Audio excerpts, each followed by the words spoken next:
బుద్ధిమంతులను జ్ఞానులను వారి క్రియలను దేవుని వశమను సంగతి, స్నేహము చేయుటైనను ద్వేషించుటైనను మనుషుల వశమున లేదను సంగతిని, అది అంతయు వారి వలన కాదను సంగతిని పూర్తిగా పరిశీలన చేయుటకై నా మనసు నిలిపి నిదానింపబూనుకొంటిని.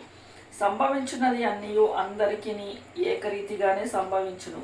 నీతిమంతులకును దుష్టులకును, మంచి వారికిని పవిత్రులకును అపవిత్రులకును, బలులర్పించు వారికిని బలులు అర్పింపని వారికిని గతి ఒక్కటే. మంచి వారికి ఎలాగునో పాపాత్ములకు అలాగనే తటస్థించును.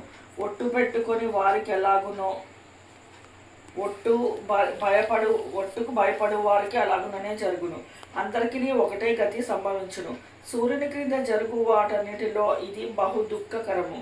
మరియు నరుల హృదయము చెడుతనముతో నిండి ఉన్నది. వారు బ్రతుకాలమంతయు వారి హృదయమందు వెర్రితనముండును. తరువాత వారు మృతుల యొద్దకు పోవుదురు. ఇదియును దుఃఖకరము. బ్రతికి ఉండు వారితో కలిసి మెలిసి ఉన్న వారికి ఆశ కలదు.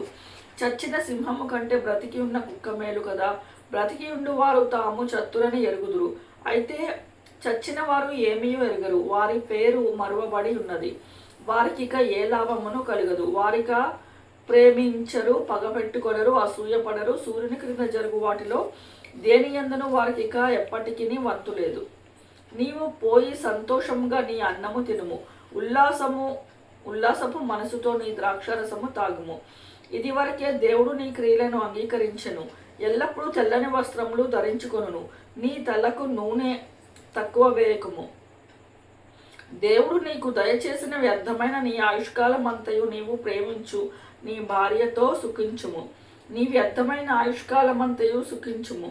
నీ బ్రతుకునందు నీవు కష్టపడి చేసుకొనిన దాని అంతటికి అదే నీకు కలుగు భాగము. చేయుటకు నీ చేతికి వచ్చిన ఏ పని అయినను నీ శక్తి లోపము లేకుండా చేయుము.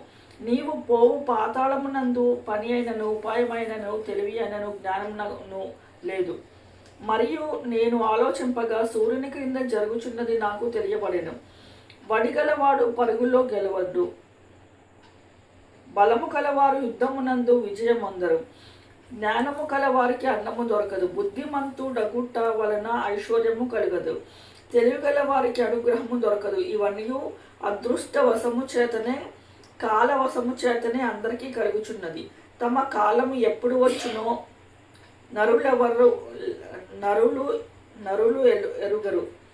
చేపలు బాధకరమైన వలయందు చిక్కబడినట్లు, పిట్టలు వలలో పట్టబడినట్లు అశుభకాలము హఠాత్తుగా తమకు చేటు కలుగున్నప్పుడు వారును చిక్కుపడుదురు. మరియు నేను జరుగు దీనిని చూచి ఇది జ్ఞానమని తలంచితిని. ఇది నా దృష్టికి గొప్పదిగా కనపడెను. ఏమనగా ఒక చిన్న పట్టణం ఉండెను. దాని యందు కొద్దిమంది కాపురముండిరి. దాని మీదకి గొప్ప రాజు వచ్చి దాని ముట్టడి వేసి దాని ఎదుట గొప్ప బురుజులు కట్టించెను. అయితే అందులో జ్ఞానము కల యొక్క బీదవాడుండి తన జ్ఞానము చేత ఆ పట్టణంను రక్షించెను. అయినను ఎవరునూ ఆ బీదవానికి జ్ఞాపకముంచుకొనలేదు.